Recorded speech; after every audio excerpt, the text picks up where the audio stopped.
Hi guys, welcome to another tutorial. First of all, like the video and subscribe to my YouTube channel. How to make a designing shape on Pixel Lab easily. Open the Pixel Lab, select a shape, remove the background color, adjust the shape, duplicate the shape.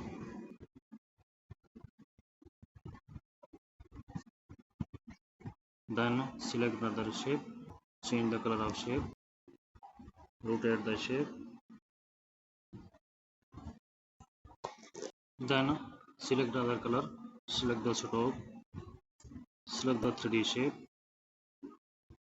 change the color, click the emboss button, light angle, change the background color, select the image, select a photo of eagle,